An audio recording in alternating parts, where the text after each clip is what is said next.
Today is Friday, January 13, 2012, 7:37 a.m. Pacific Time. Up next, the Navy is depending on dolphins to keep the Strait of Hormuz open. This is by John Hudson of the Atlantic Wire. The time is 10:01 a.m. Eastern Time. If Iran closes the Strait of Hormuz, the U.S. Navy has a backup plan to save 1/5 of the world's daily oil trade. Send in the dolphins.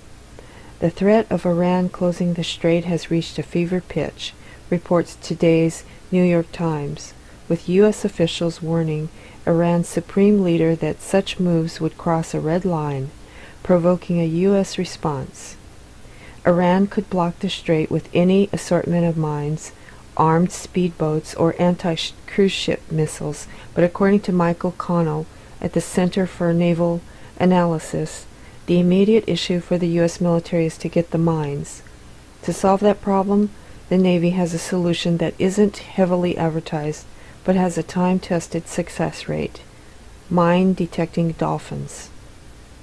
"We've got dolphins," said retired Admiral Tim Keating in a Wednesday interview with NPR. Keating commanded the U.S. Fifth Fleet in Bahrain during the run-up to the Iraq War. He sounded uncomfortable with elaborating on the Navy's use of the lovable mammals, but said in a situation like the standoff in Hormuz, Navy-trained dolphins would come in handy. Keating: "They are astounding in their ability to detect underwater objects." NPR's Tom Bauman: "Dolphins were sent to the Persian Gulf as part of the American invasion force in Iraq." Keating: "I'd rather not talk about whether we use them or not. They were present in theater." Bauman: "But you can't say whether you use them or not." Keating: "I'd rather not." The invasion of Iraq was the last time the minesweeping capability of dolphins were widely touted. Dolphins, which possess sonar so keen they can discern a quarter from a dime when blindfolded and spot a 3-inch metal spear from 370 feet away, are invaluable minesweepers, reported the San Francisco Chronicle. In 2010, the Seattle Times reported that the Navy has 80 bottlenose dolphins in the San Diego Bay alone. They are taught to hunt for mines and drop acoustic transponders nearby. The photo above shows a dolphin with a tracking device attached to its fin, according to a report in 2003. The dolphins only detect the mines. Destroying them is left up to the Navy's human divers.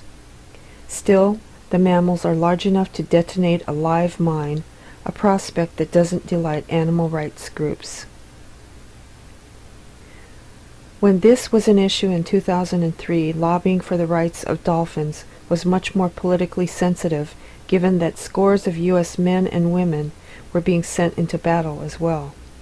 "We're not going to second-guess the Navy at a time of war," said Naomi Rose, a marine mammal scientist with the Humane Society, "but we don't support the use of marine animals or mammals for military use." According to the Chronicle, the two groups emphasized that they were not placing the lives of animals above those of troops, but they questioned the ethics and wisdom of using wild animals to ensure safe passage through hostile waters. Petitions have also been sent to the Defense Department, protesting their use. Since forces regard the Navy dolphins as enemy dolphins, there might be attempts on the dolphins' lives. There is also the risk of indiscriminate killing of wild dolphin populations because any dolphin can potentially be an enemy dolphin. Also, the inherent danger that a dolphin may be injured or killed in mine-hunting operations remains a very real threat. Back in 2003, Tom Lapuza, a spokesman for the San Diego-based Space and Naval Warfare Systems Center, cast aside the skepticism about how the dolphins were treated. By nature, dolphins are naturally reliable and trustworthy animals who seem to enjoy pleasing their human handlers, Lapuza said. When they are released into the ocean for missions, they come back to the handler, the trainer, ashore or on a ship. And I'll put a link to the bottom of the video for you.